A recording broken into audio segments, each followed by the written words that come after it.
तो मैं कतार तोड़ करके बीच में आया। शुक्रिया महाराज जी, शुक्रिया मेरे सारे जो को पैनलिस्ट हैं, एंड शुक्रिया उन तमाम लोगों का जो इस हॉल में हैं, और मैं जानता हूँ हज़ारों लोग हैं जो इसको अलग अलग मीडियम से देख रहे होंगे। उमर के लिए, मीरान हैदर के लिए, खालिद के लिए, इशरत के लिए, तमाम उन लोगों के जिनका मैं नाम नहीं ले पा रहा हूँ।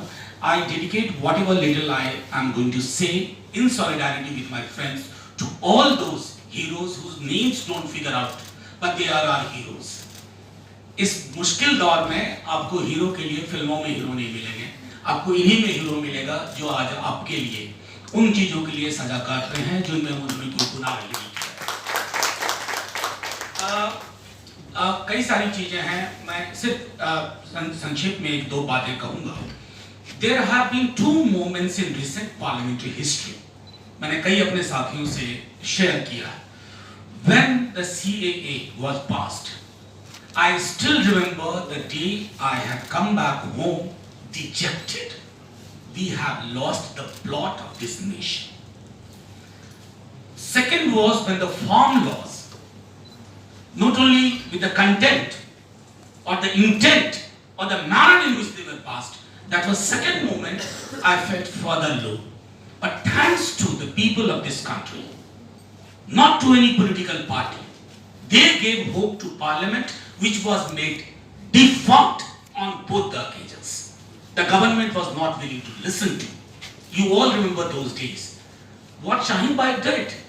शाहीन बाग को मतलब एक मैं समझता हूँ कि क्या कहते हैं सर, आप तो हिंदी के सर्वनाम से वो जातिवाचक संज्ञा हो जाना होता है ना, कि नाम संज्ञा हो गया पूरे देश में। शाहीन बाग, शाहीन बाग, शाहीन बाग। मुश्किल इस सरकार की स्थिति कि वो शाहीन बाग से डील नहीं कर सकते थे, हाँ उसको डेमोनाइज कर सकते थे, और उसके लिए उन्होंने तरीका निकाला जिसमें उमर खालिद की अमरावती की स्पीच आपने सुनी। आपको बताऊं, उमर गिरफ्तारी से पहले, और ये जो प्रशांत भाई कह रहे थे कॉन्स्पिरेसी वाली बात, हम दोनों बिहार से एक साथ एक ही फ्लाइट में आए।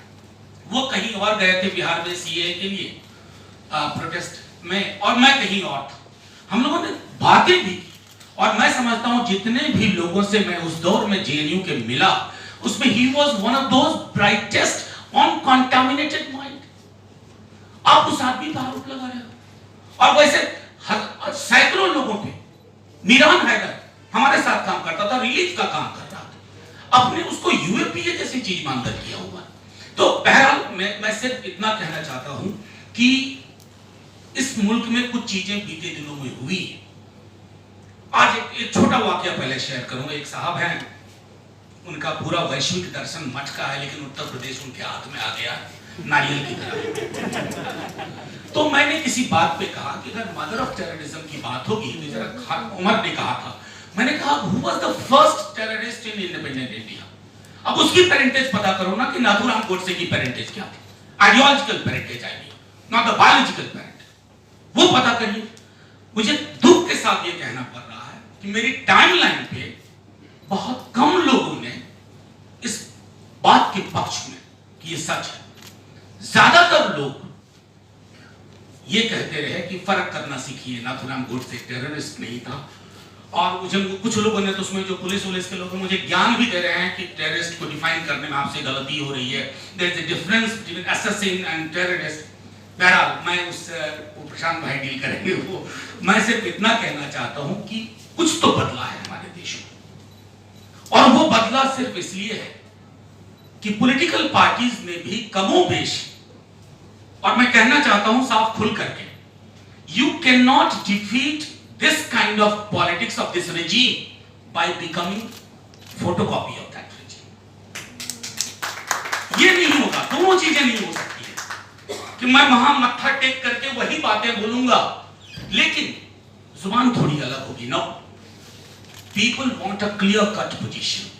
That clarity can only come if the civil society puts pressure on it. और मैं जानता हूं जब सीए शाहीन बाग मूवमेंट में, उसको सीए के अलावा शाहीन बाग मूवमेंट नहीं कहूंगा, जब पूरे उफान पे था, कई पॉलिटिकल पार्टीज को लग रहा था कि हमने गलती कर दी, हम क्यों नहीं दिख रहे हैं।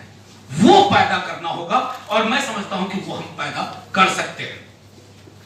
दूसरी चीज जो बहुत अनफॉर्चुनेट हुई और जिसको भी हमने होने दिया, पहले मैं खुद यूनिवर्सिटी में जो एक टॉपिक पढ़ाता हूँ, state political economy and governance, वहां मैं क्लास में बताता था कि nation, state and its government are 3 different entities. वो फर्क खत्म हो गया। मतलब तुर्रा ये कि मैं रेलवे के प्राइवेटाइजेशन के खिलाफ बोलूं तो मुझ पे आप एंटी नेशनल का आरोप लगा दोगे। वो बेचारे पत्रकार महोदय, उन्होंने 6 महीने पहले कह दिया था कि विजय रूपाणी जाने वाले हैं, उनको सेडिशन में आपने डाल दिया। अब क्या करोगे? सेडिशन किस पे होना चाहिए? और मैं तो कहूंगा ऑन लाइटर वे, हालात ऐसे पैदा हो गए ना कि अगर उमर दंगे प्लान कर सकता, एग्जीक्यूट कर सकता तो चीफ मिनिस्टर होता, जेल में नहीं होता। आजकल रिवॉर्ड सिस्टम बदला हुआ है। फाइनली एक चीज मैं जरूर कहूंगा, हम अद्भुत मुल्क है। प्रशांत जी, जब 4 जजों ने प्रेस कॉन्फ्रेंस की थी, हमें लगा था कि क्रांति की शुरुआत हो रही है 18 ईस्वी में। हमें लगा कि ये जेपी मूवमेंट आ रहा है। कितने बेवकूफ निकले हम, कितने गधे निकले। हमारी समझ, हम मूलतः एक बुत परस्त मुल्क है। एक मूर्ति चाहिए हमें तुरंत, अरे फलाना, ये हमारा उद्धार करेंगे। आपने देख लिया। और अभी भी मैं देख रहा हूं जुडिशियरी में, चाहे वो हमारे सुप्रीम कोर्ट के चीफ जस्टिस हो, अदर जजेस हो, what you speak in a seminar should get reflected in your judgment, otherwise no. That's not how we look at judiciary and expectations from the judiciary. Lower courts have done significantly well. And एक geography के हमारे teacher कहते थे कि higher you go, cooler we feel. तो आजकल मैं देखता हूं कि lower you go in terms of judiciary, cooler you feel. ये फर्क आया है, इस फर्क को भी खत्म करने की जरूरत है।